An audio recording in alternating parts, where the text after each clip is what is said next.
Bonjour, désolé pour le petit retard. On est les M2 en design d'objets, métier industrie d'art. Et donc du coup, on vous a organisé un workshop sur la documentation et qu'est-ce que la documentation en design. Ouais. Donc pour ça, on est parti d'abord d'une problématique. Donc comment la documentation peut-elle devenir un outil de développement et de valorisation d'un projet? Et donc tout le workshop va s'animer de sorte à répondre à tout ça. Donc d'abord, pour que vous compreniez un petit peu les étapes du processus de création en design, oui, plutôt spécialisé en design.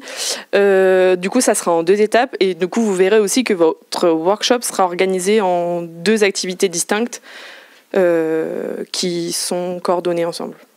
Voilà. Donc vous avez d'abord l'étape de processus et après l'étape de valorisation. Dans le processus, vous avez d'abord la définition de la demande du professionnel ou d'un problème à la base.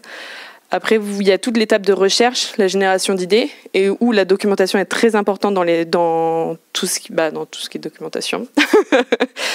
Après, il faut trier ces informations, donc sélectionner les idées qui sont adaptées au projet et en faire tout un petit manuscrit. Enfin bref, je ne sais pas comment. C'est juste une fois qu'on a fait la recherche, on sélectionne les idées les plus importantes, les plus pertinentes. Et de ces idées-là, on va commencer du coup après à prototyper, expérimenter, en tout cas tester des solutions qui sauraient répondre à la demande du départ. Ensuite, ça passe en production. Après, il peut y avoir des retours en arrière et donc la documentation est très importante dans ces étapes-là pour se rappeler d'où on vient, qu'est-ce qui a fonctionné et qu'est-ce qui n'a pas fonctionné parfois. Et ensuite, une fois que la production est lancée et qu'il y a un produit fini, il y a toute l'étape de valorisation avec la communication et le travail de rendu. Voilà. Donc pour mieux illustrer nos propos, on va vous présenter des petites références.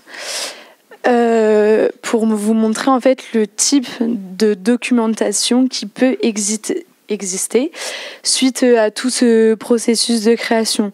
Donc dans le processus, on peut avoir par exemple Tim Defleur qui a choisi le dessin pour essayer d'expérimenter, enfin juste poser ses idées. Et ça, c'est un type de documentation.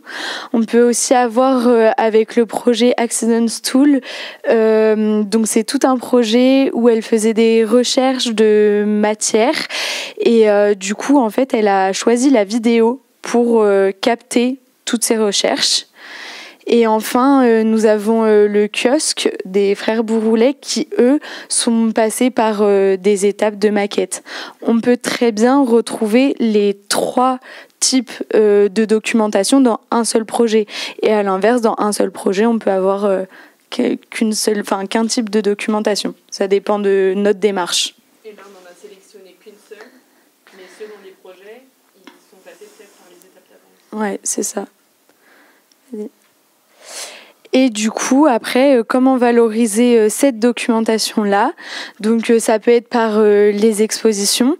Par exemple, donc il y a eu la vie de la documentation qui a été toute une exposition au Canada sur justement ce recensement de documentation qui était plutôt photographique d'ailleurs. On peut retrouver des revues ou des magazines tels que Intramuros, je ne sais pas si vous connaissez. Donc c'est une revue spécialisée dans le design. Et donc là, on va retrouver des projets de différents designers, de ce qui se passe en ce moment, des sorties. Et du coup, ça valorise les projets actuels.